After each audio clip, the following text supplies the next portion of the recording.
S'il vous plaît, je vais vous demander un petit peu d'attention. Alors, on vient de me dire que vous êtes en cours depuis 8 heures. Donc, bien, vous faites preuve d'une belle endurance, qui est l'une des qualités physiques de la préparation physique. Donc, je vais essayer de. On m'a demandé d'intervenir sur un secteur particulier qui est celui du renforcement musculaire. Vous avez obtenu depuis peu le droit d'être officier en tant que préparateur physique.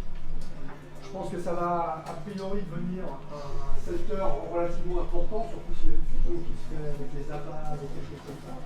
Donc je pense que c'est un secteur sur lequel vous devez avoir des connaissances. Alors, pour faire des préparations dans d'autres secteurs qui eux aussi aboutissent au statut de préparateur physique, je peux vous dire que c'est un secteur dans lequel la concurrence est rude.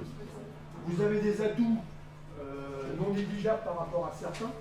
C'est-à-dire que votre connaissance, j'imagine, encyclopédique au niveau de l'anatomie, les insertions, même toutes les notions de type éducation et autres, sont un atout vraiment très important. Par contre, il me semble, pour avoir observé un petit peu sur le terrain ce qui se passait, que vous avez un déficit, non pas rédhibitoire, mais qu'il va falloir combler sur les moyens de mise en œuvre pour justement être dans l'action pratique, quoi. Encore une fois, c'est tout sauf une critique. Hein. En plus, si vous voulez, comme je suis à la retraite, même si vous me pourrissez, c'est pas grave. Mais je dois avouer que quand je traîne des fois dans des salles de renforcement musculaire, sur des stades, et que je vois certaines choses qui se font, je ne vous cache pas que j'ai un petit peu peur. Parce que derrière, si on fait de l'applicationnisme des théories, on aboutit souvent à des aberrations. C'est pas parce que sur une grenouille décérébrée, on a déterminé qu'il fallait faire 100 répétitions d'un mouvement pour qu'il y ait un effet, que sur un être humain, on oublie qu'il y a aussi des articulations, qu'il y a des tendons, qu'il y a des choses comme ça, et qui eux sont complètement abîmés par la quantité de travail.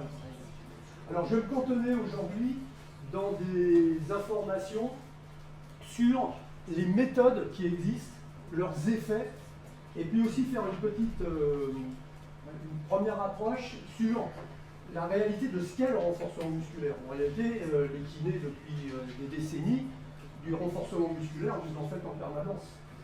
Et les méthodes de renforcement musculaire, y compris dans le milieu sportif, y compris du plus haut niveau, n'ont pas des règles de fonctionnement qui sont tellement différentes de celles qu'on peut appliquer chez un sédentaire, voire chez quelqu'un qui est en situation de handicap. Alors, d'ailleurs, j'ai pas mal d'amis qui sont à la fois kinés et qui sont aussi préparateurs physiques, et on s'aperçoit que, par exemple, j'étais un petit peu effaré dans certains constats. Par exemple, j'ai un ami qui est vraiment une pointure et qui travaillait dans un centre de gériatrie. Et en appliquant certaines méthodes de renforcement musculaire, qui nécessitent simplement que de doter les gens de 5 à 10% de force supplémentaire, ils faisaient passer des gens qui étaient gradataires à une situation debout. Alors, je ne dis pas qu'ils étaient champions olympiques du 1500, mais au moins ils pouvaient se déplacer.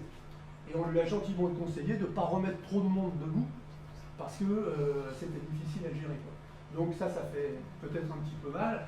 Alors, ce que je veux dire aussi, c'est que je vais essayer d'être le plus pragmatique possible, vous donner... Ah. Parce que ça y est, Objectif plus fort, donc. ça va pencher là.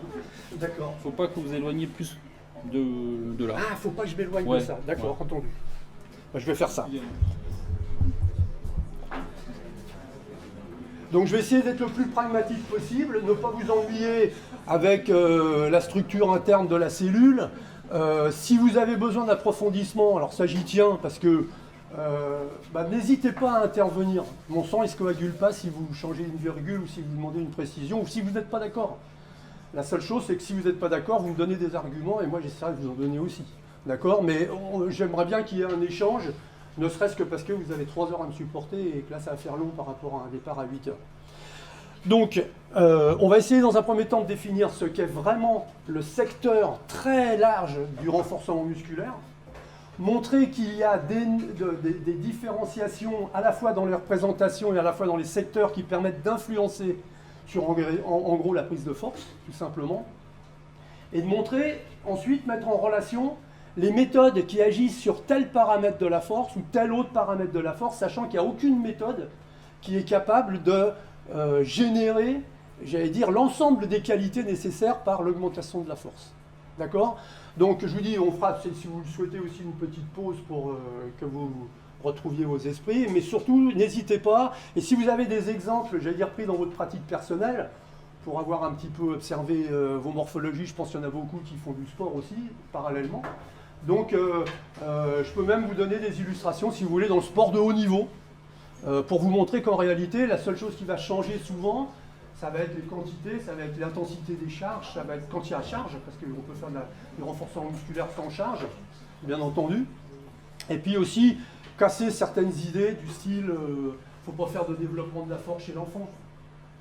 Il ne faut pas lui mettre des poids et haltères, mais pour lui développer sa force, oui, ça l'intéresse. Mais avec des méthodes qui sont adaptées, tout simplement. Excusez-moi. Oui. Est-ce que c'est possible de parler fort, un peu proche du micro, Oui. Vous voulez que je m'assoie? Ouais, mais dites-le, hein, moi je sais pas. Ça va être difficile, mais bon, pour moi, mais je vais essayer. Vous me dites? Vous me dites?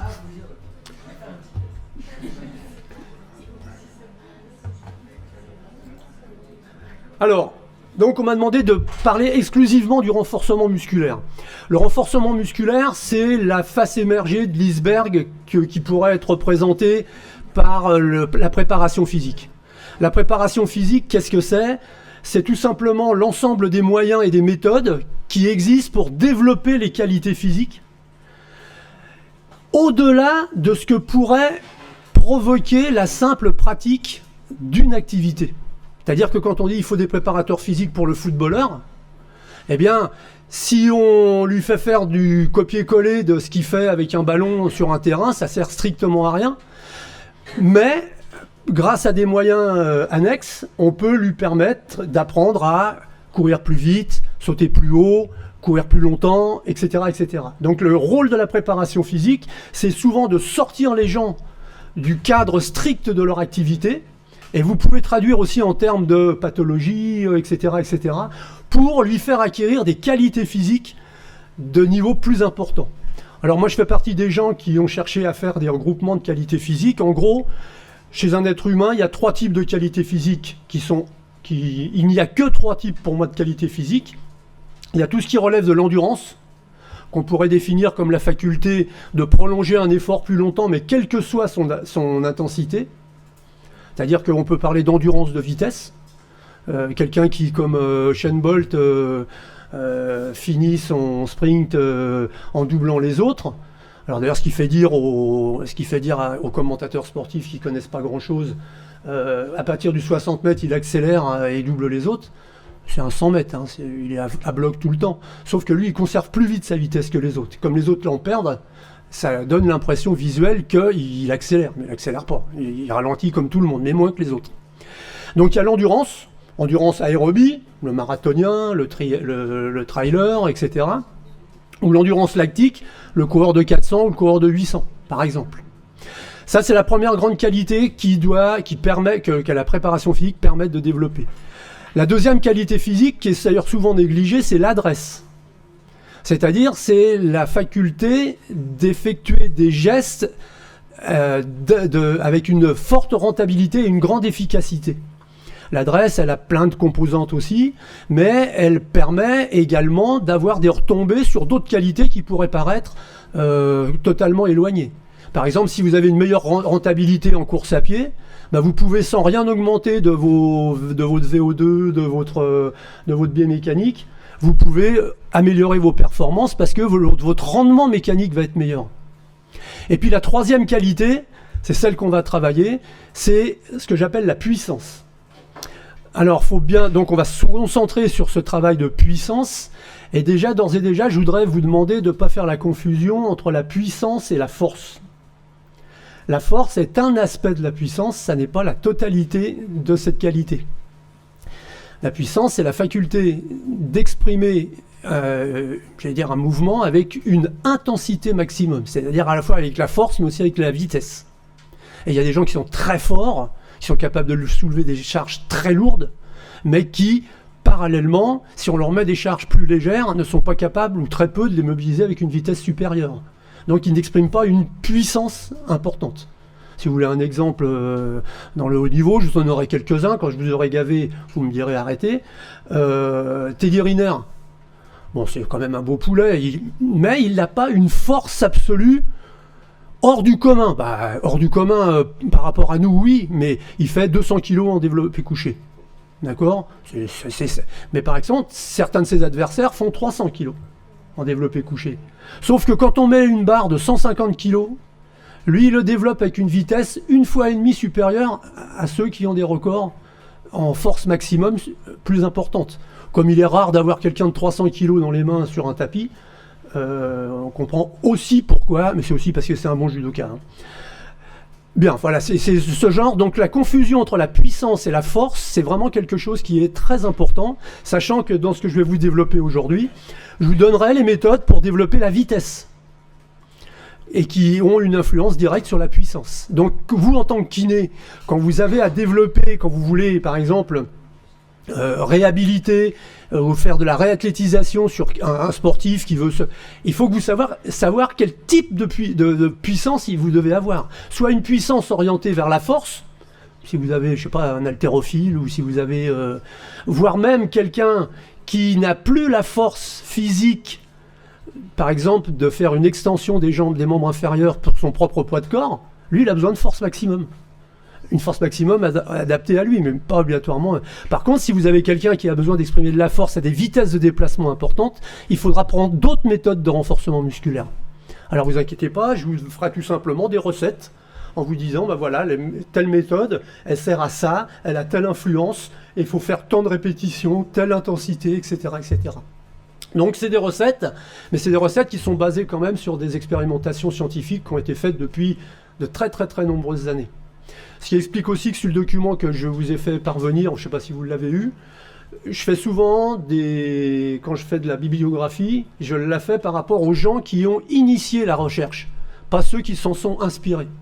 Donc j'ai certaines références qui datent de 90 ou de 2000, ce qui pour vous est la préhistoire, mais ces gens-là, eux, ils l'ont fait dès le départ. Les autres n'ont fait que s'en inspirer. D'accord ? Alors le renforcement musculaire, c'est un secteur d'activité à géométrie variable. Le renforcement musculaire comme une unité, ça n'existe pas. Donc je vous l'ai déjà plus ou moins évoqué, il y a énormément de variables qui vont influencer le développement de la force. Ça me fait drôle d'être assis. Alors, en tout cas, c'est un secteur incontournable pour qui vise le développement et la restauration de la motricité. Ce qui est votre cas, et ce qui va le devenir encore plus. Parce que éventuellement, si on pouvait dire jusqu'à maintenant c'était la restauration, en tant que préparateur physique, c'est la restauration et du développement. Alors, secteur incontournable, pourquoi ? Parce que si on fait une analyse un petit peu basique de ce que c'est que la motricité, bah c'est tout simplement par l'action de l'influx nerveux, on génère des contractions musculaires, des raccourcissements, des allongements, et puis en tirant sur des leviers osseux, on crée du mouvement, donc on fait de la motricité. Donc si vous voulez, c'est le basique, c'est la source de la motricité. Encore faut-il après que cette motricité elle soit adaptée, elle soit en harmonie avec ce qu'on cherche à faire comme mouvement, etc. On peut même considérer qu'il constitue le centre de gravité sous une forme ou sous une autre du secteur de la préparation physique, tant dans son versant hygiénique et rééducatif que dans sa composante sportive. C'est-à-dire qu'en gros, souvent quand on dit, et d'ailleurs c'est un peu la confusion qui est faite dans certaines formations universitaires ou dans les CREPS, quand on dit on va faire des préparateurs physiques, on va former des préparateurs physiques, on forme souvent des gens qui ne connaissent que la musculation. Parce que c'est un peu la représentation, beaucoup d'haltérophiles, les salles de muscu, etc., etc. Alors que la préparation physique, je vous l'ai dit tout à l'heure, c'est quand même beaucoup plus ample et ambitieux que ça. Mais dans tous les cas, on ne peut pas nier que le renforcement musculaire, c'est un secteur que vous devez absolument parfaitement maîtriser. Alors déjà, vous en maîtrisez une grande partie, j'imagine, mais là, vous devez maîtriser aussi dans une recherche de performance absolue, au sens performance, réalisation. Donc il ne peut être ignoré des kinésithérapeutes qui viennent d'obtenir le droit d'investir ce secteur. Je n'ai aucun état d'âme par rapport à ça. Je suis pas spécialement... je n'ai pas gagné ma vie en étant préparateur physique, mais si, un petit peu quand même. Mais vous allez avoir un secteur qui peut être extrêmement porteur. Il faut que vous le sachiez. Hein. L'importance des préparateurs physiques dans l'ensemble de la société, et pas simplement la société sportive, est de plus en plus prégnante. Alors, ce secteur est souvent abordé avec une certaine réticence ou avec des connaissances beaucoup trop superficielles, ce qui ne va pas sans poser de réels problèmes lors de sa mise en œuvre. C'est vrai que quand on dit renforcement musculaire, alors encore plus vulgairement quand on dit musculation, il y a tout un tas de poncifs et de représentations qui descendent. Hein, on a tous la représentation, c'est Schwarzenegger, c'est quelqu'un qui se trouve beau ou qui pense qu'il se trouve beau. Enfin, lui, il se trouve beau de toute manière. Et puis, on a l'impression que le renforcement musculaire, c'est la prise de volume. Ben, moi, je vais vous donner aujourd'hui plein de méthodes d'entraînement dont le but est au contraire de gagner de la force en perdant du volume. Parce qu'il y a des sports dans lesquels la prise de poids est une catastrophe. Tous les sports de catégorie, les sauteurs à ski, c'est-à-dire que ce qui est important, c'est de gagner en puissance, mais pas en augmentant obligatoirement de façon exponentielle son poids de corps, parce que sinon, le gain, il va pas être fantastique.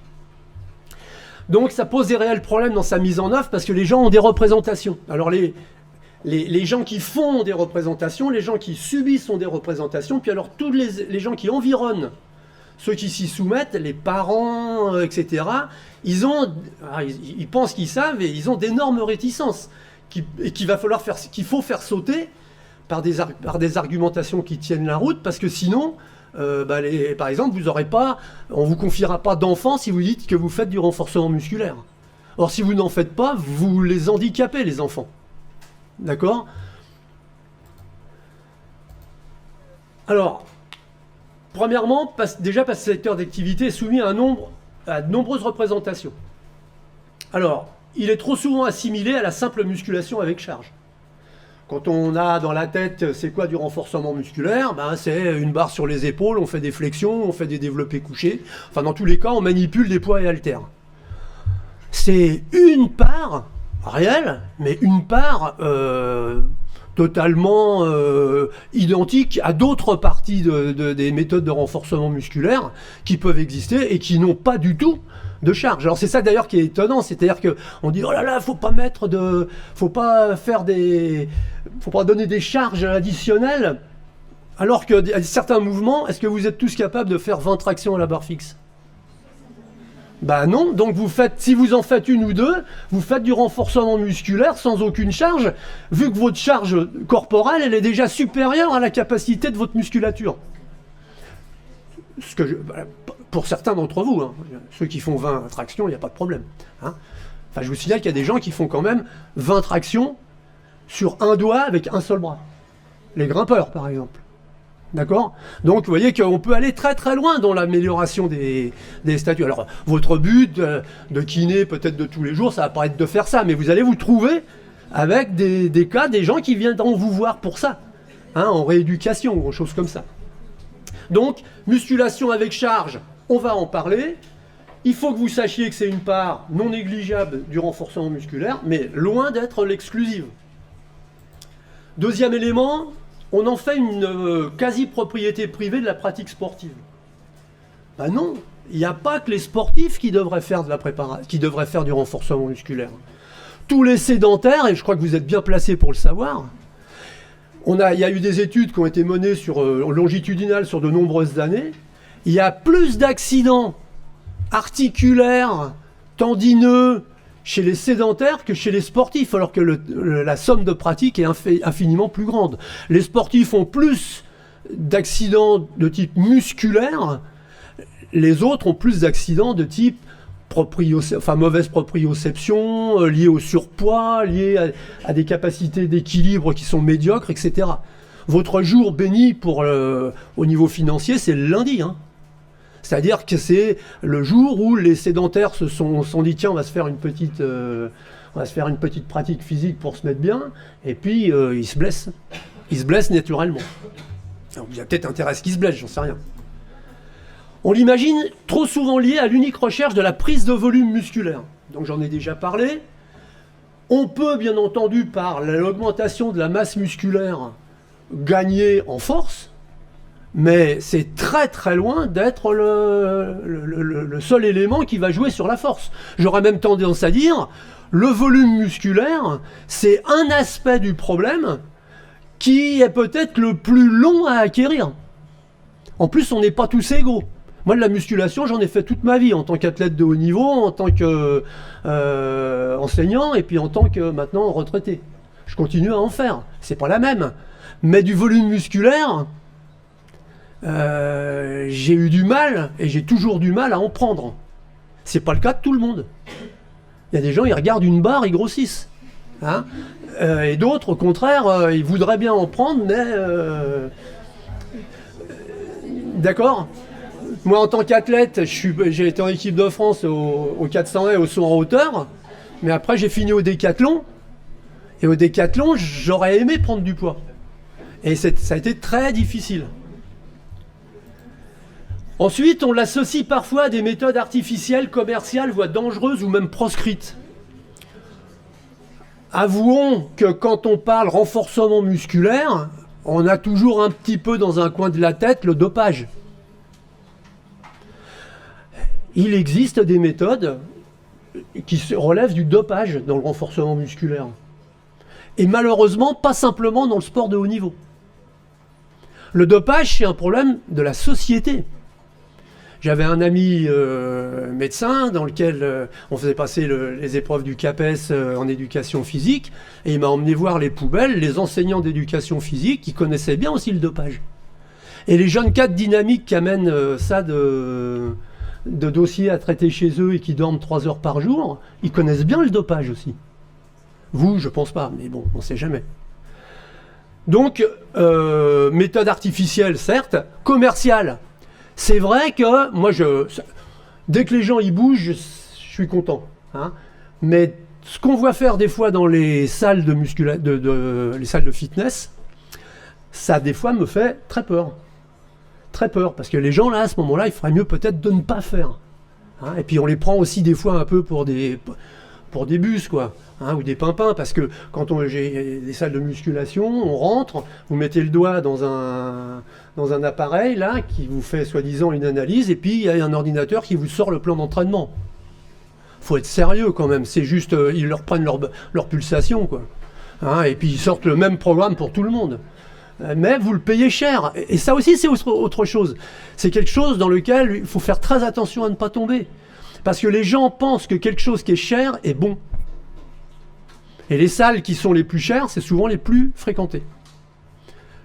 J'arrête là, c'est pas des opinions politiques pour vraiment dire. Donc dangereuse ou même proscrite, dangereuse, oui, on peut faire plus de mal que de bien si on ne maîtrise pas les méthodes de renforcement musculaire. C'est clair. On l'imagine souvent réservé à des individus ayant un penchant certain pour le narcissisme ou le masochisme. Hein, c'est des enquêtes qui ont été faites dans le domaine de l'éducation physique et où, après on en pense ce qu'on veut, c'était un petit peu sexué. Quand vous êtes en milieu scolaire, alors il y a une discipline maintenant qui passe en milieu scolaire, vous l'avez peut-être vécu, le CP5. Hein, c'est-à-dire, bon, peu importe, maintenant il y a du renforcement musculaire. On apprend aux élèves à faire du renforcement musculaire. Et là, vous avez tous les poncifs qui arrivent. Les filles qui disent « Ah non, je ne veux pas prendre parce que je ne veux pas prendre de muscles. » Pour prendre des muscles, il faut faire un peu autre chose que ce qu'on fait en éducation physique quand même. Hein. D'accord? Donc, au contraire, on perd du poids dans un premier temps. Hein, mais ça, il faut l'expliquer. Et puis, il faut employer les méthodes qui, effectivement, font perdre du poids rapidement. Les garçons, eux, ils pensent qu'en 2 séances d'éducation, 2 heures d'éducation physique par semaine, en faisant un cycle de musculation, ils vont prendre des tablettes de chocolat et ils vont pouvoir aller frimer à Palavas. Non, non, il faut du temps, Donc, il y a quand même plein de représentations.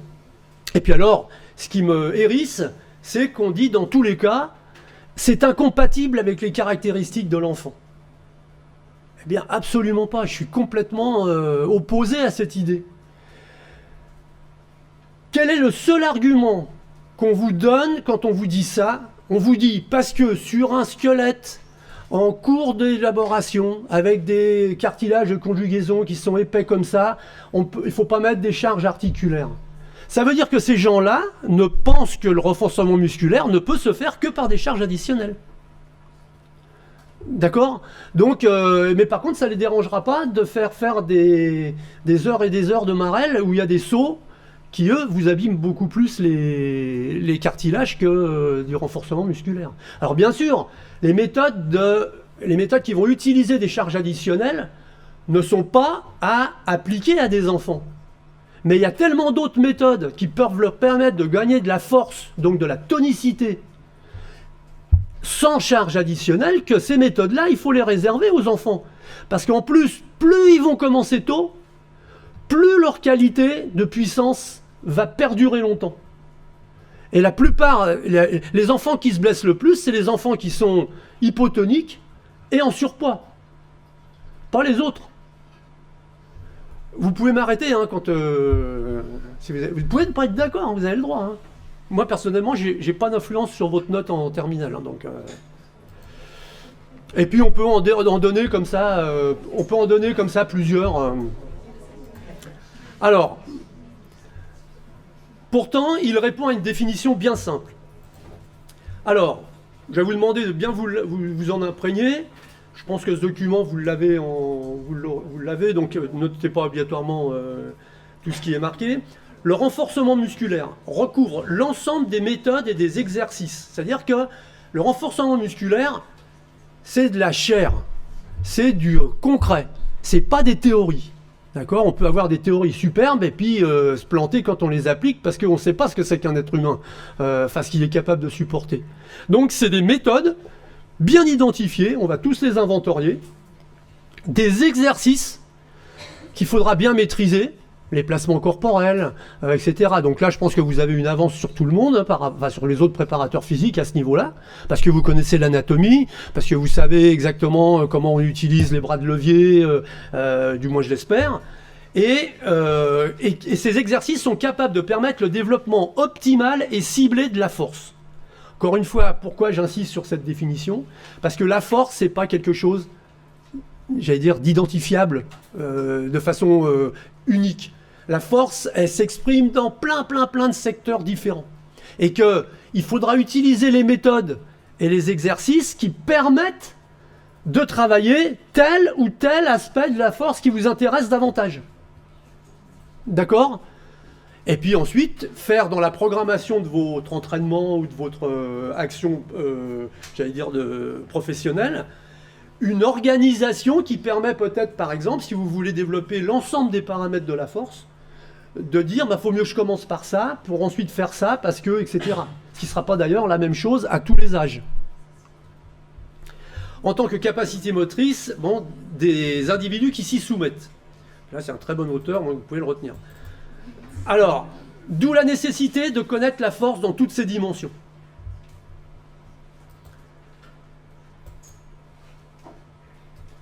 Si on fait un petit passage rapide vers les simples sciences physiques, la définition de la force, c'est comme toute cause capable de modifier l'état de mouvement ou de repos d'un corps. Bon, une fois qu'on a dit ça, on associe les paramètres qui permettent d'identifier cette force, c'est-à-dire un point d'application, une direction, un sens et une intensité. Bon, ça c'est les cours de terminale ou de troisième, mais il faut que vous vous appropriez la force comme une qualité physique, c'est-à-dire quelque chose qui a une dimension humaine. Alors bien sûr, il y aura des forces qui s'appliquent, mais c'est pas ça la force.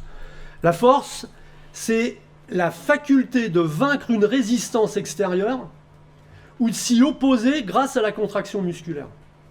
Donc on voit bien en quoi la contraction musculaire est à la base de toute forme de motricité, puisque si on arrive à vaincre des forces ou résister à des forces extérieures, bah c'est qu'on a mis en place une motricité qui en plus est adaptée. Donc elle est donc à la base même de toute forme de motricité, et elle est influencée par tous les paramètres qui contribuent à l'efficacité de cette contraction. Or cette contraction musculaire, elle est influencée par un panel de paramètres et de facteurs qui est extrêmement différent, et qui d'ailleurs souvent sont pas en rapport obligatoirement les uns avec les autres. On va essayer de voir ça de façon très précise, ponctuelle. Quand vous commencez à décrocher, on fera une petite pause, parce qu'il va y avoir un effet inventaire obligatoire que vous pourrez reprendre après à tête reposée, ou si jamais la nécessité s'en fait sentir. Alors, la capacité motrique de force s'exprime avec une multitude de formes et dépend d'une grande pluralité de facteurs. Premier grand paramètre, les facteurs dits morphologiques. Alors, on va le détailler, mais qu'est-ce que c'est que les facteurs morphologiques? En gros, je veux dire, vous n'avez pas attendu pour le comprendre. Si vous prenez un poids de 5 kg et puis que vous le mobilisez comme ça, ou quand vous prenez le même poids de 5 kg et que vous le mobilisez comme ça, bah vous n'avez pas le besoin d'exprimer la même force. D'accord? Il y a des paramètres, il y a des angulations aussi.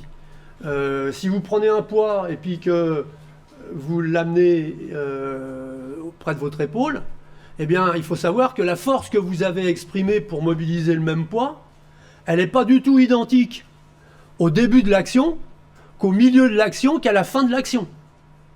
Et là, il faudra faire attention, on y reviendra tout à l'heure, parce que en fonction du secteur angulaire que vous allez travailler sur le renforcement musculaire, vous pourrez très bien cibler une force qui sera efficace dans un secteur angulaire extrêmement réduit. Par exemple, un sauteur en hauteur en athlétisme, eh bien, en gros, il a besoin d'avoir une force des extenseurs des quadriceps que sur une quinzaine de degrés. Parce que sa jambe d'appel ne se fléchit jamais au-delà de 15 degrés. Donc, est-ce que c'est intéressant de faire des squats complets? On peut se poser la question. Alors, ça va être intéressant dans la programmation de l'entraînement, pour permettre aux muscles de ne pas être fragiles. Mais certainement pas pour l'activité en elle-même. Etc. Donc je vais essayer de multiplier un petit peu les... vous, je pense que vous êtes confronté sans arrêt à ça. Quelqu'un qui, qui a eu une luxation de l'épaule ou qui a eu une opération, qui n'arrive pas à avoir de rotation externe, vous lui travaillez dans un secteur particulier, hein, et pas sur l'ensemble obligatoirement de l'amplitude articulaire. Donc ça, c'est ce qu'on appelle les facteurs morphologiques. On va aller un petit peu plus en détail sur ces secteurs-là. Ensuite, vous avez ce qu'on appelle les facteurs internes du muscle. Là aussi, on va en faire un détail. Qu'est-ce que c'est que les facteurs internes du muscle? C'est par exemple le nombre de fibres musculaires, le nombre de myofibrilles qui les constituent, c'est la raideur ou la compliance des chaînes de protéines qui sont parallèles aux muscles et qui transmettent la force, etc. etc. Hein, c'est les facteurs internes du muscle. C'est la capacité à transporter des substances énergétiques, c'est la fuite des ions calcium. On ne rentre pas dans le détail, on s'en fiche un petit peu aujourd'hui, puis peut-être que vous connaissez ça mieux que moi. Ensuite, vous avez d'autres facteurs. C'est ce qu'on appelle les facteurs neuromusculaires. On peut être extrêmement fort avec des structures musculaires relativement modestes, parce que deux individus qui possèdent par exemple la même capacité de contraction musculaire, ils peuvent ne pas être aptes à la recruter de façon identique. C'est-à-dire que le système nerveux, il va avoir cet avantage de recruter tout ou partie des fibres musculaires. Et un sédentaire, En gros, il n'est pas capable de recruter plus de 30 à 40% des fibres musculaires dont il est doté. Alors vous allez me dire, mais c'est une aberration de la nature. Non, c'est pas une aberration de la nature parce que cette réserve, ça s'appelle la réserve autonome protégée, c'est-à-dire c'est une réserve que l'organisme tient pour ne l'intégrer que s'il y a des risques de rupture, par exemple, musculaire. C'est-à-dire que si vous êtes surpris par vous marcher, et puis d'un seul coup vous butez sur quelque chose, ben là il y a des actes réflexes qui se mettent en jeu et qui vous permettent d'aller chercher des fibres musculaires que par la volonté vous n'êtes pas capable de... Alors il y a aussi des produits stupéfiants qui arrivent à le faire.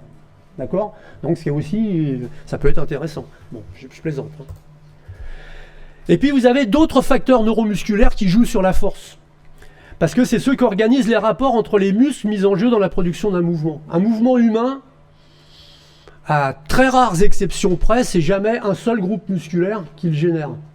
C'est un peu le problème des études qui sont faites sur des grenouilles décérébrées, parce qu'on leur excite le gastropneumien et puis bon, il plie la patte. Parce qu'il y a juste un muscle qui... Mais chez un être humain, n'importe quel mouvement, il est combiné avec tout un tas de contractions musculaires qui se mettent en jeu en synergie. Et si vous mettez... Alors je vous donne un exemple un petit peu aberrant. Si par exemple, pour fléchir mon bras, je contracte mon triceps en même temps que mon biceps, je ne vais pas avoir une force importante uniquement parce qu'il va y avoir une structure musculaire qui s'oppose à celle qui sert directement au mouvement. Pour ça que quand on arrive à des hauts niveaux d'expertise, on a l'impression, on vous dit oh mais le mouvement il est joli, c'est facile, on a l'impression qu'il fait ça facilement. Tout simplement parce que c'est des gens qui ont acquis la faculté de relâcher les groupes musculaires qui ne servent pas directement au mouvement, tout en contractant, bien entendu, puissamment ceux qui servent au mouvement. Vous avez déjà vu un sprint au ralenti, non ? Un jour, payez-vous ça, c'est rigolo de toute manière. Hein. Vous voyez Usain Bolt qui court, là, hein, et ben, quand on le fait au ralenti, alors là, vous avez une tige filetée qui passe, là, et le bassin, il ne bouge pas d'1 millimètre, parce que justement, toutes les forces qu'il met au sol, elles se transmettent. Mais là-haut, ça fait ça, etc. Il peut même se permettre, en battant le record du monde, de lever les bras à 10 mètres, 15 mètres de l'arrivée. Et puis là, bien sûr, le même commentateur sportif, il vous dit « Oh là là là là, il aurait fait 9 secondes s'il avait couru jusqu'au bout. Il aurait fait 1 centième de mieux. » Parce que, comme c'est sur la vitesse lancée, il n'a plus d'intérêt à avoir une action de bras. Donc, simplement parce qu'il sait se relâcher, enfin, il sait relâcher les groupes musculaires qui sont les Et bien entendu, ça a en plus un coût énergétique moindre. Puisque si on relâche des groupes musculaires, on dépense moins d'énergie, donc on peut prolonger plus longtemps. Donc tout est toujours très imbriqué. Donc c'est ce qu'on appelle les facteurs neuromusculaires qui organisent les rapports des muscles mis en jeu dans la production musculaire. Même chose sur un mouvement d'haltérophilie. Si vous tirez d'abord sur les bras, pour ensuite vous redresser, pour ensuite défléchir les jambes, pour ensuite mettre la barre au-dessus, vous allez être certainement bien moins fort que si vous commencez à garder les bras tendus, faire d'abord une extension des quadriceps, des membres inférieurs, pour ensuite monter sur la pointe des pieds, qui sont les muscles les plus puissants du corps humain, avec les jumeaux. Enfin, je sais que ça a changé la terminologie anatomie, donc je suis resté à la mienne. Et puis ensuite, pour avoir une action de hausser des épaules, pour ensuite simplement tirer sur les bras pour amener la barre au-dessus de sa tête, parce que les muscles des membres supérieurs sont les muscles les plus rapides, mais ce n'est pas les plus forts du corps humain. D'accord ? Donc il y a une coordination à travailler, et le simple fait d'améliorer la coordination dans un mouvement permet d'augmenter la force. On ne va pas me dire que ça, c'est pas intéressant pour les enfants. Bon, etc., etc. Et puis vous avez aussi le régime de contraction musculaire qui rentre en jeu. Dans l'ordre, la contraction d'un muscle, là où elle peut exprimer le moins de force, c'est dans une contraction concentrique, c'est-à-dire quand les insertions du muscle se rapprochent. On peut exprimer une force supérieure en statique si on résiste à une force faite de l'extérieur. Et puis on applique encore une force supérieure si on est capable, si on travaille en excentrique. C'est-à-dire en résistant à une force qui est supérieure à votre force, mais en ralentissant le mouvement. Tout ça, on va s'en servir en renforcement musculaire. Et vous n'arrêtez pas, à mon avis, de vous en servir dans votre rééducation, dans les exercices de rééducation. Ce qu'on ne peut pas faire en concentrique, on peut commencer par le faire en excentrique pour améliorer la force, en espérant que après, petit à petit, par exemple en éducation physique, les gens qui pendouillent après une corde, enfin ça se fait plus trop, mais enfin quand même, hein, eh bien, on ne peut pas leur apprendre à grimper à la corde, mais si on les met en contre-haut et qu'on leur demande de descendre à la corde, très rapidement, ils sont capables de monter à la corde. Parce qu'ils ont développé de la force. Et ça va, tous les facteurs neuromusculaires sont beaucoup plus rapides à développer que les facteurs internes. D'accord ? Donc, après, bah voilà, dans quel ordre est-ce que je vais travailler ? Et puis, vous avez des facteurs dont on ne tient pas compte, mais qui sont extrêmement importants pour l'application de la force. C'est tout ce qui relève des facteurs motivationnels, qui sont bien sûr liés aux facteurs neuromusculaires. Mais si vous avez un patient qui se trouve très bien parce qu'on va lui prolonger son arrêt de travail, vous avez beau le faire travailler, ça ne va pas progresser très vite. Si un jour vous touchez un athlète de haut niveau qui, lui, n'a qu'une obsession, c'est reprendre, vous allez voir que tous les diagnostics médicaux qui disent bah, « toi t'en as pour 1 an », 3 mois après, il est sur pied. Hein. Parce qu'il a envie que ça aille vite. Il a envie de progresser. Regardez, il y a des skieurs qui se blessent qui se font des croisés en début de saison et qui sont au plus haut niveau en fin de saison. Alors pas tous les ans, hein, parce que sinon ça finit par être difficile, mais parce que la motivation dans les exercices que vous faites est une part extrêmement importante. Donc on va voir que les méthodes dont je vais vous parler maintenant, eh bien, elles vont tenir compte de tous ces éléments-là. Alors, on va redétailler un tout petit peu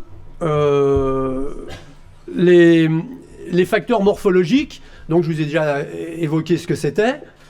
Mais essayez de faire... Ce que j'aimerais bien, c'est que vous essayiez au fur et à mesure qu'on parle un peu théorie, là, de penser à ce que dans vos procédures que vous mettez en place dans vos cabinets, vous êtes tous en fonction, là, ou vous n'êtes pas encore habilité à travailler? Non, mais c'est par curiosité. Hein, non, vous ne travaillez pas encore. D'accord. Par contre, vous pourriez déjà être préparateur physique. Enfin, vous auriez le droit d'intervenir en tant que préparateur physique. Après, il faut trouver des places. Hein. Mais les facteurs morphologiques. Alors d'abord, on va jouer sur la longueur du levier osseux. Alors, vous allez me dire, ça c'est quand même délicat parce que faire grandir un muscle ou le faire raccourcir, ça va quand même être plutôt difficile. Si je pouvais me lever, je vous montrerais.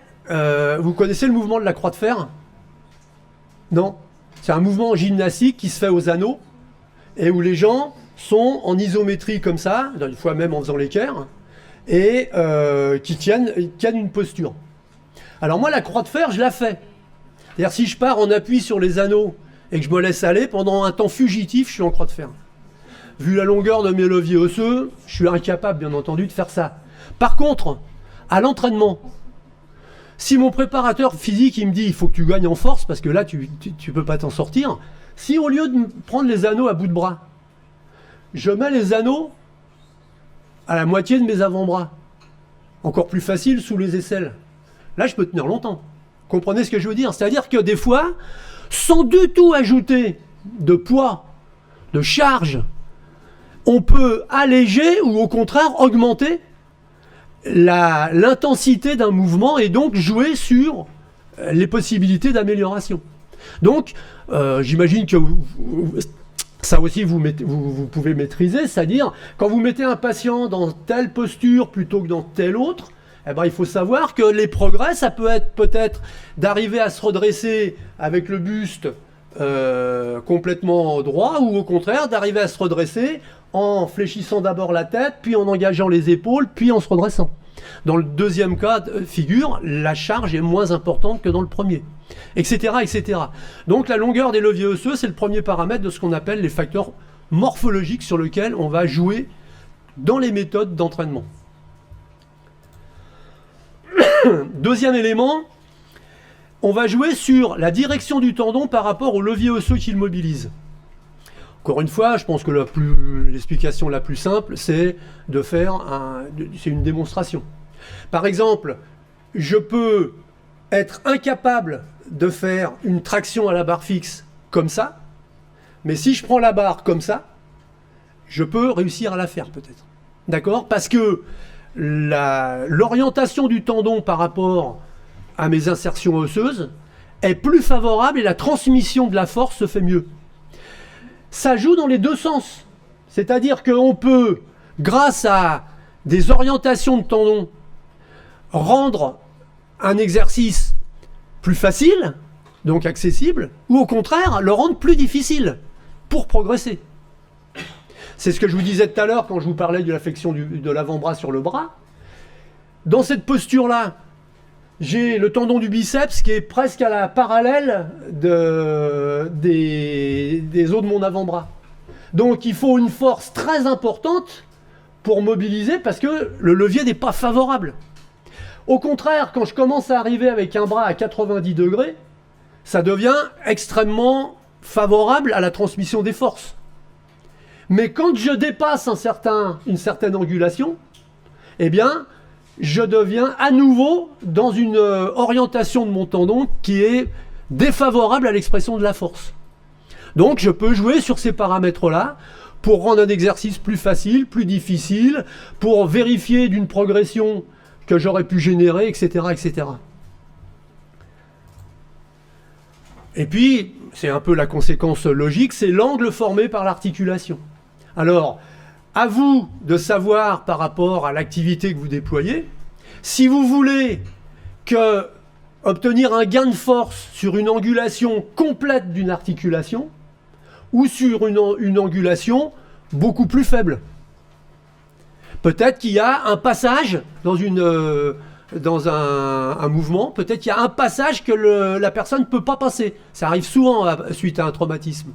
Il y a un passage là qui est difficile. À ce moment-là, comment je peux faire pour justement renforcer avec cette angulation-là, sachant qu'avant et après, ça va passer.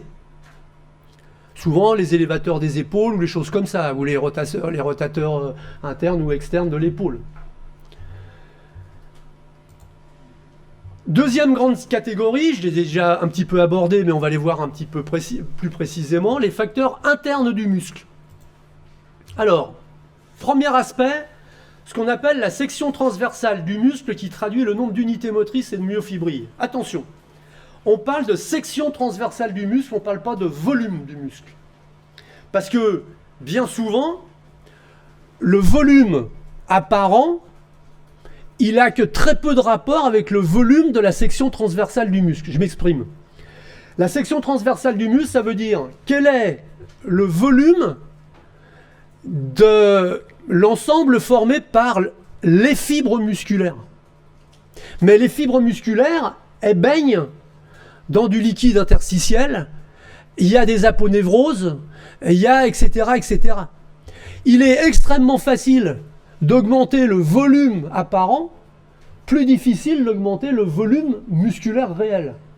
Les culturistes sportifs, culturistes de forme, de prestation, il y a deux formes de culturisme, c'est ce qu'on appelle le culturisme de force et le culturisme plastique.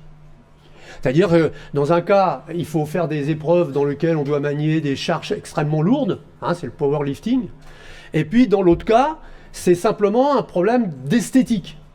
Alors on dit, les culturistes sportifs, c'est de la gonflette.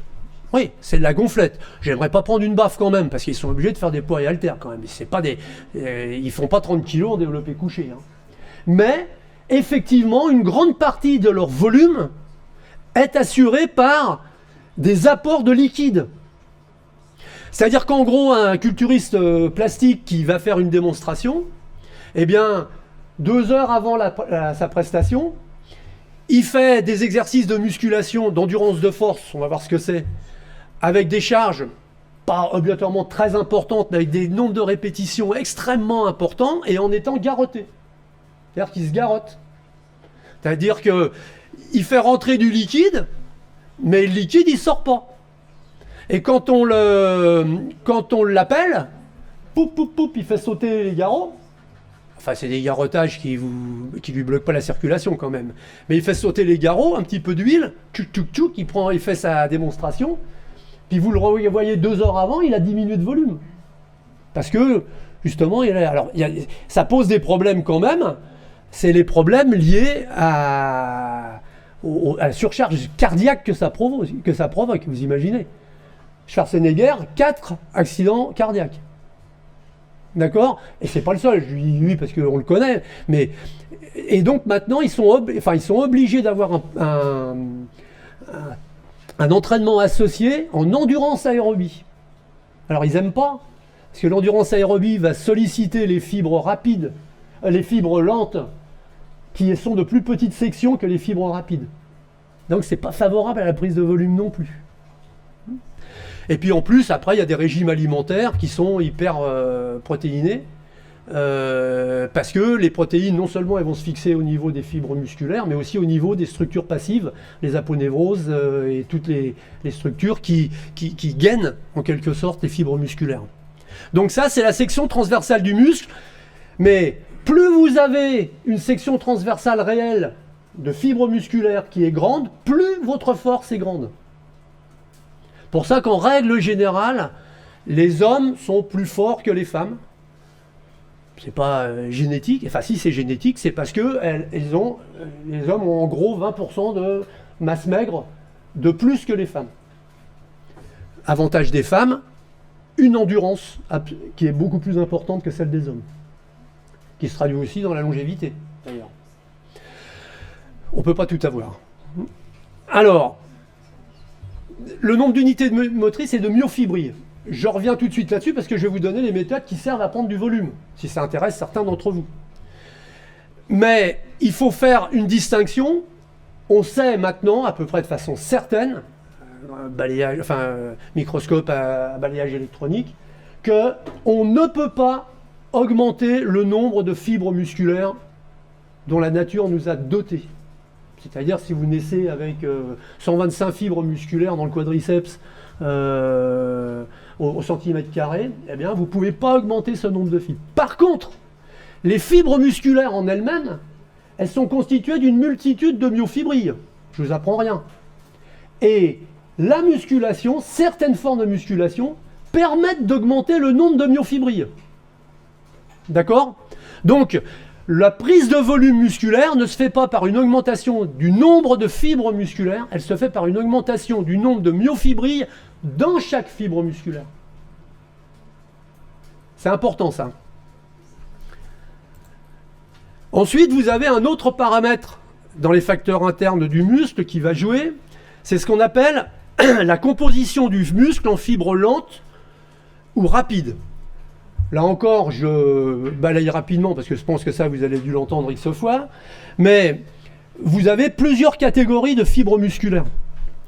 Première catégorie, ce qu'on appelle les ST, les slow twitch, c'est-à-dire contraction lente. Ce sont des fibres qui sont très riches en vaisseaux sanguins, qui sont de petites sections. Et donc, bizarrement, alors... Bon, peut-être que ça, je vais un petit peu trop loin, mais il faut savoir que les fibres lentes, c'est pas obligatoirement les fibres c'est pas les gens qui ont des chronaxies d'escargot mort, hein. Parce que c'est les fibres lentes qui se contractent le plus vite. Pas en distance, mais en début de l'action. C'est-à-dire que si vous avez à être capable de réagir vite, ben en réalité, si vous n'êtes pas doté de fibres lentes, en gros, les fibres lentes, elles vont commencer à agir. Par exemple, vous avez un signal, elles vont commencer à se contracter au bout de 30 millièmes de seconde. Les fibres rapides, elles vont se contracter au moins à 50 millièmes de seconde. Elles vont commencer leur contraction. Sauf qu'elles, elles l'auront fini avant que les fibres lentes aient fini la leur. Vous comprenez ce que je veux dire? Il y a un chevauchement, les fibres lentes débutent un mouvement. Donc quand on a un mouvement extrêmement lent, enfin extrêmement rapide à faire, mais très peu ample et qui ne demande pas de force, eh bien, il ne faut pas ne travailler que les fibres rapides. Ça, on le sait dans certains sports dans lesquels il faut avoir énormément de vitesse de réaction. D'accord? Ensuite, vous avez donc les deux types de fibres rapides. Alors les fibres rapides, les fibres lentes, elles ont 4 vaisseaux sanguins par myofibrille. Les fibres FTA et FTB, les FTA, c'est les fibres rapides endurantes. C'est-à-dire c'est des fibres qui sont capables d'avoir des contractions rapides, mais pendant des durées très longues. C'est les fibres qui sont intéressantes, par exemple pour un coureur de 400, qui doit courir vite, longtemps. Elles sont moins intéressantes pour un coureur de 100 mètres, ou pour un sauteur, ou pour des sports de cet ordre-là. Alors encore une fois, après peut-être que vous ne trouvez pas immédiatement une traduction en termes de pathologie, mais vous en trouverez une en termes de préparateur physique. Parce qu'en fonction du sport qui est donné, on ne va pas proposer les mêmes méthodes, puisqu'on ne cherchera pas à toucher les mêmes fibres musculaires. Hein, un marathonien, les fibres rapides, il s'en fiche. Enfin, il s'en fiche. Même si les vitesses de déplacement sont quand même pas négligeables à haut niveau. Un marathon, en gros, il se fait en 2 heures maintenant au plus haut niveau. C'est 420 fois 17,5 au 100 mètres quand même. D'accord ? 17,5 au 100 mètres, si on va sur le stade, je ne suis pas sûr que tout le monde les fait. Hein ? C'est pour ça que j'ai toujours mon exemple de mon commentateur sportif. Moi, je me régale à regarder le sport à la télé, parce que souvent, les commentateurs sportifs, mais ils ne connaissent rien à l'activité. On se demande, Marathon de Paris, on se demande si on pourrait le suivre pendant 1 kilomètre. Mais non, mon gars, c'est pendant 50 mètres que tu ne peux pas le suivre. La plupart des gens, pas tout le monde, hein, bien sûr. Donc, 21 km/h, hein, quand même, ça fait. Hein, faites un footing à 21 km/h, vous verrez combien de temps vous tenez. Bon, ça veut dire qu'on peut repousser les limites assez loin. Et alors, eux, ils sont farcis de fibres lentes, hein, par contre. Hein. Et puis, vous avez un autre type de fibres qui s'appelle les FTB. Alors, les FTB, c'est les fibres rapides pures. Elles sont rapides, mais elles sont fatigables. Là encore, il y a des sports qui exigeraient d'en avoir beaucoup, et des sports dans lesquels ça n'a qu'un intérêt médiocre. Un lanceur, un sauteur, tous les sports, un boxeur, alors il ne peut pas ne posséder que ça, mais c'est des gens qui font des gestes balistiques extrêmement rapides, et une fois, ils n'ont pas besoin de le répéter, obligatoirement. Un lanceur de javelot, il ne va pas vous faire 5 javelots de suite, d'accord ? Et lui, il fait un lancer, point final. Et lui, il a intérêt à avoir des fibres FTB. Sauf que les fibres FTB, on ne connaît pas beaucoup les méthodes qui permettent de les développer. Elles sont génétiquement installées. Et d'ailleurs, dès qu'on travaille, c'est plutôt les FTA qu'on développe. Et même, on fait basculer des fibres FTB en fibres FTA. À ce niveau-là, si je vous pose une question, quels sont les gens qui possèdent le plus de fibres FTB, donc des fibres rapides pures ? Bah, tu as presque raison, c'est les paralysés. Parce que comme ils n'ont plus de motricité à côté, eh bien ça revient à leur bagage génétique héréditaire.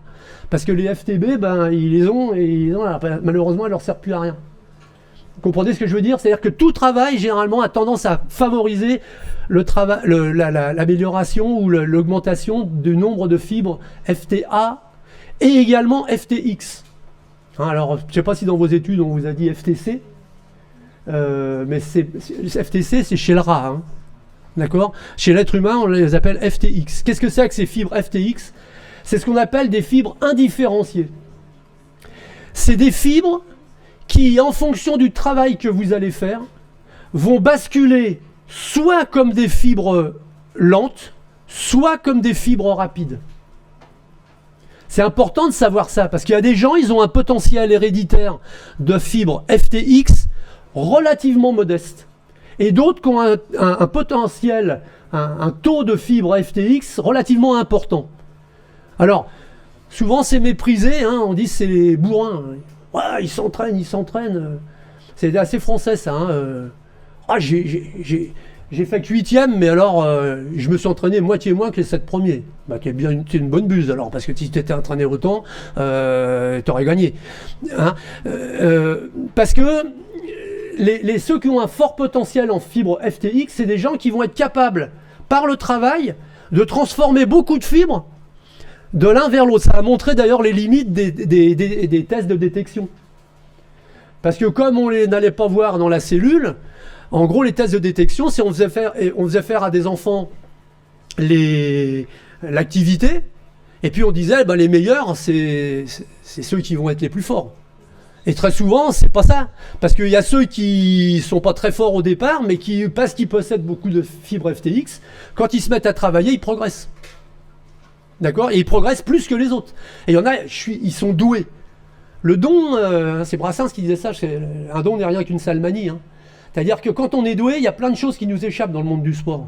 C'est-à-dire qu'on gagne tout le temps dans les petites catégories, puis ça devient de plus en plus dur, et comme on n'a pas l'habitude de perdre, quand on commence à perdre, on laisse tomber. D'accord? Donc il faut s'en méfier du don. Ça peut être intéressant, hein, mais on s'aperçoit que c'est de moins en moins la panacée, puisqu'il y en a des gens doués, il y en a beaucoup en plus. D'accord? Ça, c'est la composition des fibres. Et puis il y a un autre paramètre important.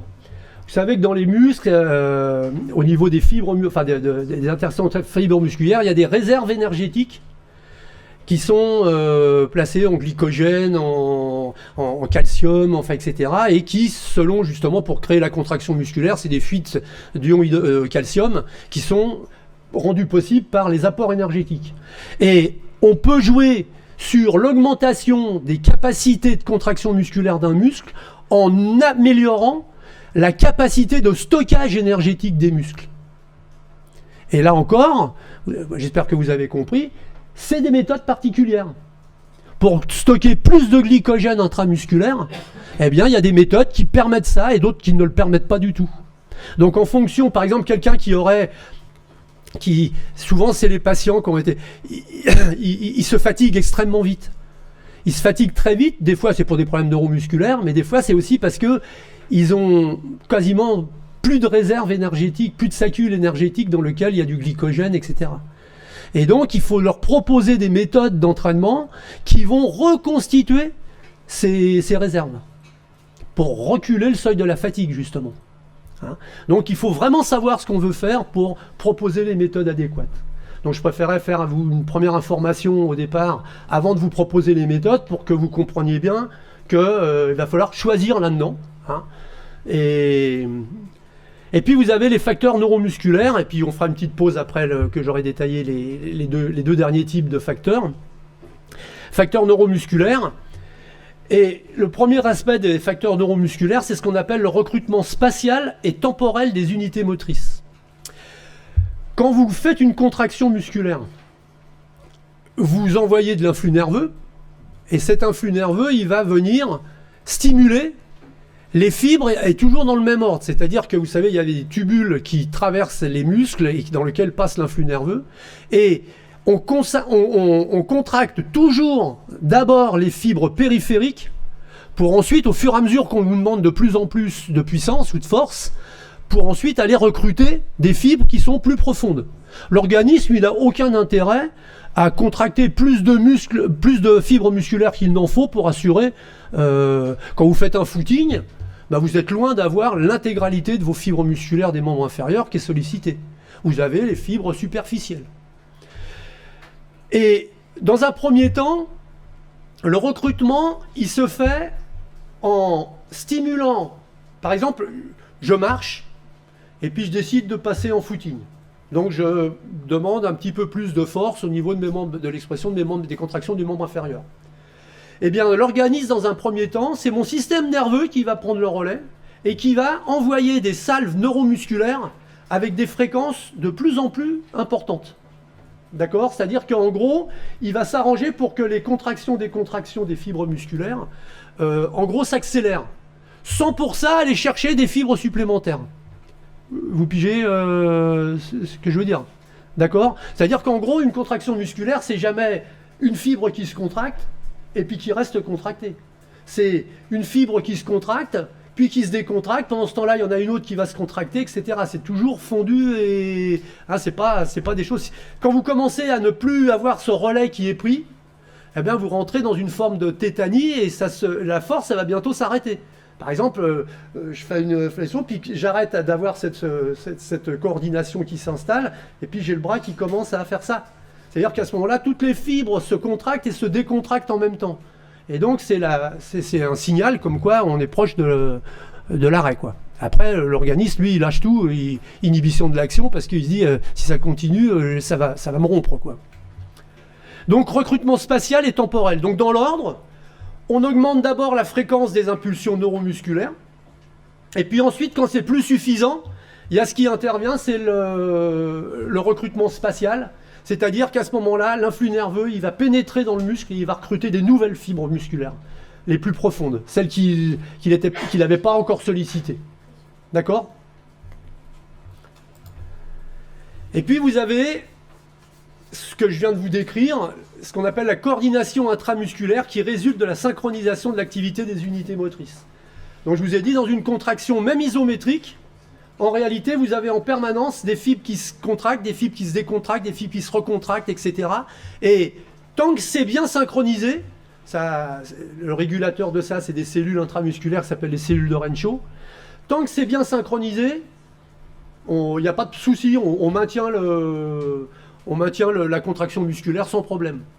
Et puis quand ça commence à se désynchroniser, c'est-à-dire que la fatigue arrive, les réserves énergétiques s'épuisent, etc., etc., le lactate se met à acidifier le milieu intramusculaire, et donc ça crée des perturbations qui font que ça va désynchroniser tout ça. Donc, première approche, la tétanie ponctuelle, et puis ensuite, éventuellement, je vous dis, l'inhibition totale. Et puis après, vous avez le dernier facteur neuromusculaire, c'est celui qui organise les rapports entre les muscles mis en jeu dans la production d'un mouvement, entre tous les muscles mis en jeu, pour obtenir le meilleur rendement mécanique, mais aussi énergétique. Ce que je vous ai évoqué tout à l'heure. Être capable de décontracter un groupe musculaire qui ne sert pas au mouvement pour contracter le groupe musculaire qui, lui, sert vraiment au mouvement.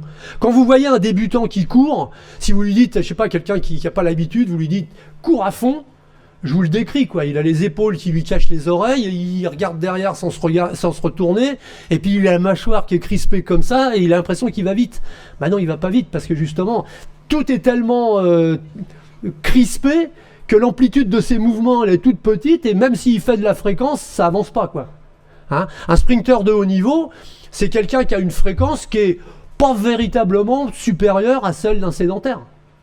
Sauf que, je vous citais Usain Bolt tout à l'heure, entre le 60 et le 80 mètres, chacune de ces foulées fait 2,70 m.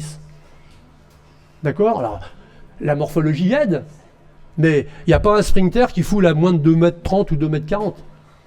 Mais ça tourne quand même. Parce que justement, mais c'est rendu possible par le fait qu'il y a les groupes musculaires qui sont décontractés.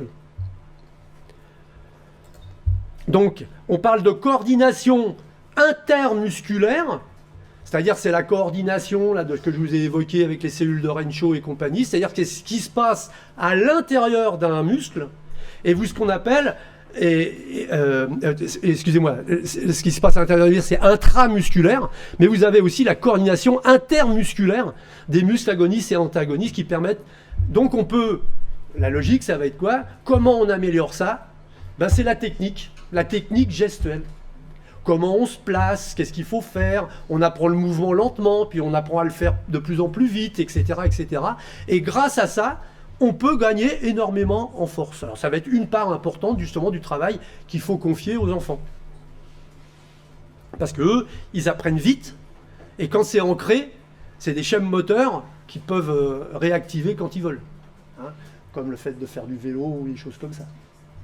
Mais quand ils ont eu comme seule motricité une Game Boy, à part les pouces, et là, moi je souffre de voir la coordination. Je faisais des cours en école maternelle il y a une trentaine d'années, et j'ai été amené à en refaire. C'est dramatique, hein. C'est dramatique. C'est-à-dire que les gamins, ils sont plus capables d'applaudir, certains. Hein. C'est inconcevable. Hein. Et puis ensuite, bien sûr, la coordination aussi des groupes musculaires qui sont producteurs de mouvements.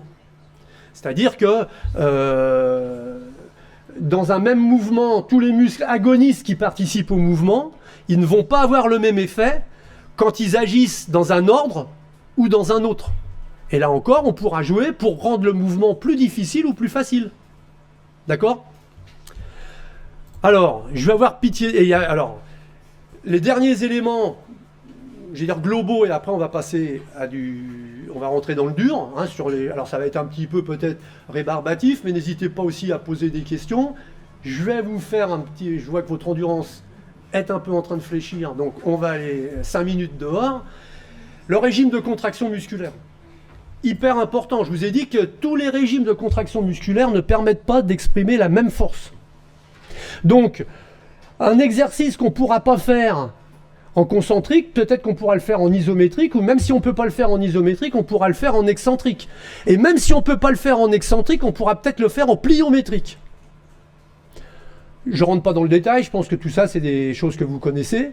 Et par contre, il faut avoir l'explication. Pourquoi est-ce qu'on fait un test de détente verticale? Pourquoi on peut aller plus haut si on saute de 20 ou 30 cm en contrebas avant de faire son saut, plutôt que de partir de la position basse? Pas tout simplement parce que quand on fait une contraction excentrique, comme le muscle, on le soumet à quelque chose, j'allais dire, qui perçoit, alors il n'a pas obligatoirement de cerveau, mais qui perçoit comme dangereux, eh bien immédiatement il met en jeu un recrutement très important des fibres musculaires. Et si immédiatement derrière on fait une contraction concentrique, eh bien toutes les fibres qui ont été stimulées par l'action excentrique, elles vont contribuer à l'action concentrique. Alors que si on part directement de l'action concentrique, l'organisme ne peut pas les solliciter. Parce qu'il y a des actes réflexes, il y a des mises en tension, etc., etc.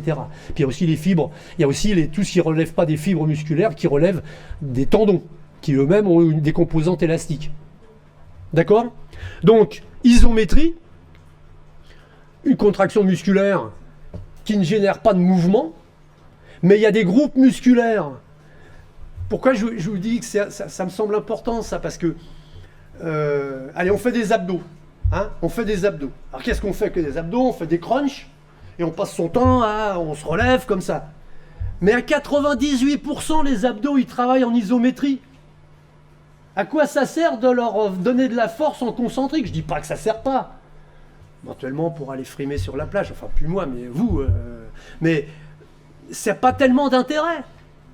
Parce que justement, c'est pas des groupes musculaires qui travaillent autrement qu'en isométrie. Un peu la même chose pour les lombaires. Ils travaillent essentiellement en isométrie, c'est des muscles fixateurs.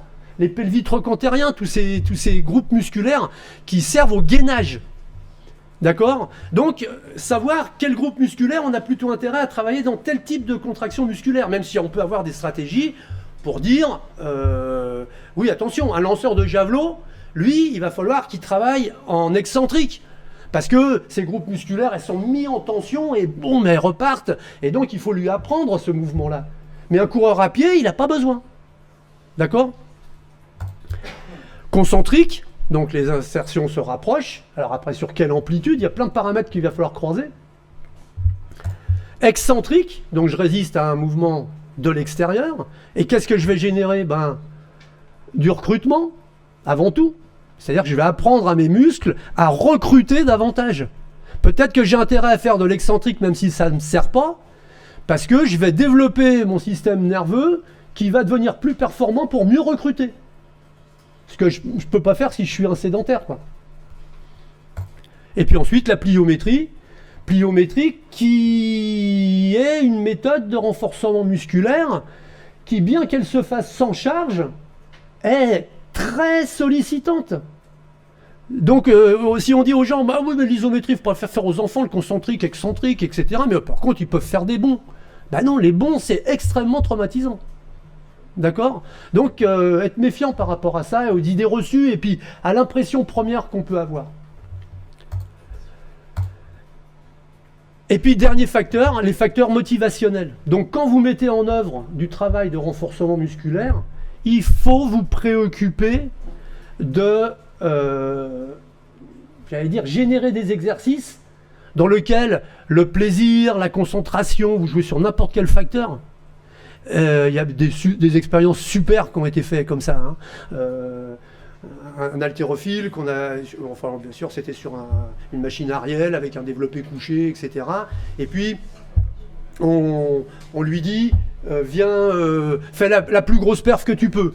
Mais il est dans une salle aseptisée, tout blanc, toutes les ordres lui sont transmis par une voix neutre avec un micro, et puis, je dis n'importe quoi, il fait 100 kilos. Après, ils amènent ses copains dans la salle. Il y a toute l'équipe médicale qui rentre dans la salle. Et qui lui dit, allez, on te donne du temps de récupération, etc. Mais défonce-toi, vas-y, fais. Il parvient à faire 105 kilos. Alors, on se dit, et puis là, ils font venir sa copine. Vas-y, mon doudou, déchire-toi, etc. Il fait 110. Alors moi, je dis, c'est beau, l'amour, ça vous fait encore devenir plus fort. Bah, il a fait 115 kilos quand on lui a proposé une grosse somme d'argent.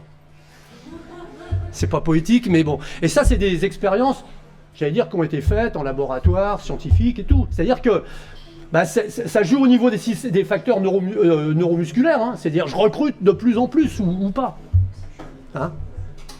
S'il avait fait 95 kilos avec sa copine, c'est qu'il est peut-être mal parti avec sa copine. Donc, je ne vais pas insister, donc qui peuvent sembler exclus du domaine strict du renforcement musculaire, tel que nous allons le présenter, mais qui en réalité est en lien constant avec l'ensemble des procédures que nous allons aborder. Donc maintenant, on va prendre les méthodes les unes après les autres, en fonction du type de force qu'on veut avoir. Je vais vous faire l'inventaire de toutes les méthodes qui existent, qui ont été validées, enfin, les principales, hein, qui ont été validées, en vous disant, voilà l'effet que ça a, et en vous disant, ben voilà, en précisant globalement la charge de travail dont on sait qu'elle doit être atteinte pour pouvoir avoir des effets. Ça marche ? Si vous attendez autre chose, on peut aussi aller sur d'autres secteurs. Donc n'hésitez pas, je dis, soit à questionner, soit effectivement à objecter ou demander des précisions sur autre chose.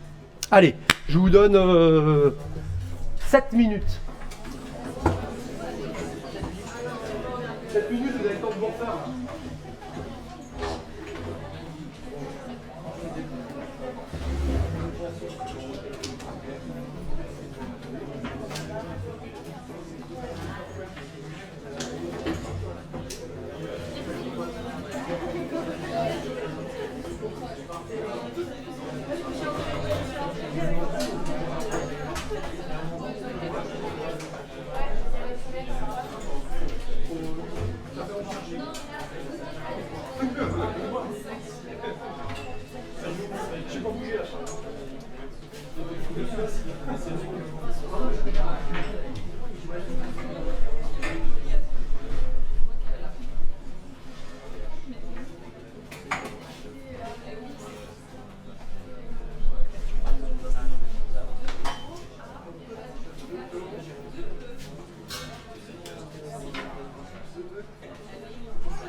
Bon, ça c'est le document habituel là, pour valider